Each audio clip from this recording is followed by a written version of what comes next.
All right, welcome to another deep dive. And today we're going to be taking a look at a chapter from astronaut Cady Coleman's memoir. Oh, cool. And this chapter, it's fascinating. It really digs into those moments, when we feel underestimated and how those experiences can actually be like this secret weapon when it comes to achieving those really big, audacious goals. Yeah, like those times when someone tells you, you can't do something, and it kind of lights a fire under you. Exactly. It's like, all right, watch me. So in this chapter, Cady kicks things off with this phone call. She's talking to Mr. Peterson, the Air Force liaison for astronaut applications. Okay, so he's the guy you got to go through if you want to become an astronaut. Yeah, he's the gatekeeper. And he basically tells Cady, point blank, that she doesn't have enough years of service to even apply. Ouch. I bet that was a tough pill to swallow. Right. But here's the thing. Cady doesn't just take no for an answer. I like her already. She actually tells him, you know what? Write my name and number down and stick it under the glass on your desk, because we're going to be talking a lot in the future. Yeah. Can you imagine the audacity? I mean, talk about confidence. But also, planting a seed of doubt in his mind, making him second guess his initial assessment. That's such a good point. She's not letting him dismiss her so easily. It's almost like she's turning his doubt into fuel for her own determination. It's like, okay, you don't think I can do it. Just watch me. And this theme of being underestimated, it goes way back for Cady, even to her childhood. She talks about how her own father was surprised when she told him she wanted to be a deep-sea diver. Interesting. So even from a young age, she's already pushing boundaries, defying expectations. Yeah, and it seems like those early experiences really shaped her. It's like facing those doubts, even from loved ones, kind of built up this inner resilience in her. Makes sense. Like a kind of protective armor. Right. And then she talks about how in high school, her classmates thought it was a total joke that she'd even consider applying to MIT. MIT? Like one of the most prestigious universities in the world. Exactly. They laughed it off, thought she was being ridiculous. And what did she do? Well, the book says she applied partly to prove them wrong, partly to see if I could prove myself right. I love that. It's about silencing those external doubts, but also, more importantly, confirming something for herself. Yeah, like validating her own aspirations. And of course she gets in. Doesn't surprise me one bit. It really makes you wonder if those early experiences of being doubted actually pushed her towards even more challenging goals. Yeah. Like she was seeking out those opportunities to prove something, not just to others, but to herself. Oh, absolutely. It's like she's saying, bring on the challenge. I'll show you what I'm made of. And that leads us to one of those fascinating parts of this chapter. Cady's time as a volunteer in the Air Force centrifuge program. Okay, so for those of us who aren't, rocket scientists. A centrifuge is this massive machine that spins people around at crazy high speeds to simulate the intense G-forces they'd experienced during spaceflight. Oh, wow. So not exactly a walk in the park. Nope. It's pretty intense. And what's so interesting is that Cady was actually drawn to this program. It's not something you'd necessarily expect from someone described as a small female person, as she puts it. I can see how that might feed into those feelings of being underestimated. Like, people might assume she wouldn't be able to handle it. Right. But she was actively seeking out that challenge in an environment where she could push her limits. So it's not just about proving others wrong. It's about proving something to yourself, too. Exactly. And for Cady, the centrifuge program was like this ultimate proving ground, both physically and mentally. It was a chance to face her fears head on and see what she was truly capable of. It's like she found this environment where those doubts kind of faded away, and she could just focus on pushing herself. Yeah, like she was in her element. But let's not forget, even after that initial phone call with Mr. Peterson, she still had a long way to go before officially becoming an astronaut. Right, there was still that whole selection process. Yeah, and it wasn't easy. The book talks about this intense week-long interview at the Johnson Space Center. So they really put these candidates through the ringer, huh? Oh, yeah. They had to undergo all these physical and psychological evaluations, participate in group activities to test your teamwork skills. I can imagine, like those astronaut obstacle courses you see on TV. Something like that.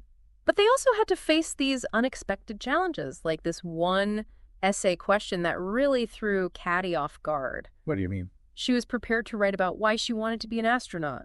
All those classic motivations. Yeah, it makes sense. But instead, they hit her with, are we building the right space station? Talk about a curveball. Wow. That's not just about passion, it's about critical thinking.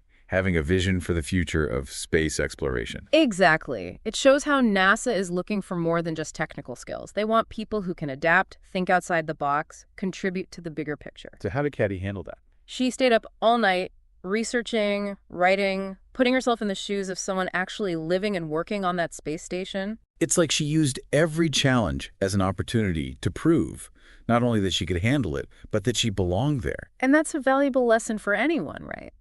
Those obstacles we face, they're not roadblocks. They're opportunities to grow, to show what we're made of. Obstacles as opportunities, like that. Yeah. But it wasn't all serious business, right? Oh, definitely not. Cady's got a great sense of humor, and she shares some pretty funny anecdotes from the interview process. Code, do tell. Like, there was this one time where she showed up for an interview with wires sticking out of her clothes from a heart monitor test. Oh no, what happened? Well, she had just come from the bathroom, which she accidentally left in a bit of a state. And to make matters worse, one of the interviewers was the same woman who had witnessed the bathroom mishap earlier. Oh my gosh. That's mortifying. I know, right? But she handled it with grace and humor. It just goes to show, even in these high-pressure situations, life has a way of throwing in those moments of absurdity. And it makes these larger-than-life figures like astronauts seem more relatable. Right. They're not superhuman. They're just people who have worked incredibly hard and have this amazing opportunity. Exactly. And the book really emphasizes that Cady talks about this conversation she had with Rhea Seddon, one of the first female astronauts. Oh, I love Rhea Seddon. She's such an inspiration. And Rhea reassured Cady that it was possible to have both a family and a successful career in the space program. That must have been so encouraging, especially in a field that's been historically male-dominated. To see someone like yourself who's achieved that balance, it's like a beacon of hope. It speaks to the importance of mentorship and representation. So after all of that, all the interviews, the tests, the unexpected essay questions, Cady finally gets that official phone call offering her a place in the astronaut program. What a moment. It's the culmination of all those years of hard work, resilience, and, yeah, a bit of luck, too. It's like all those moments of being underestimated, all those challenges she embraced, they led her to this incredible achievement. It's a testament to her unwavering belief in herself, her willingness to push beyond her comfort zone, and her ability to connect with others, even in the most unexpected situations. But her journey doesn't stop there. Becoming an astronaut is just the beginning. Right. And in the next part, we'll explore what Cady learned from her experiences as an astronaut and how those lessons can inspire all of us to reach for those seemingly impossible dreams. All right, welcome back.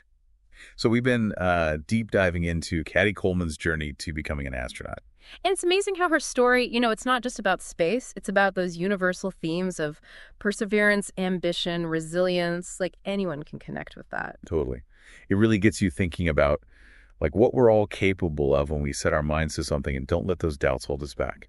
So as we kind of wrap things up, I thought it would be cool to zoom out a bit and highlight some of those key takeaways from Cady's experience. Yeah, for sure. I mean, what really struck me was how Cady consistently turned being underestimated into, this driving force. It wasn't about proving other people wrong, it was more about proving something to herself. Right. It's like she used those moments of doubt as fuel. Exactly. Instead of letting them shut her down, she was like, okay, watch me.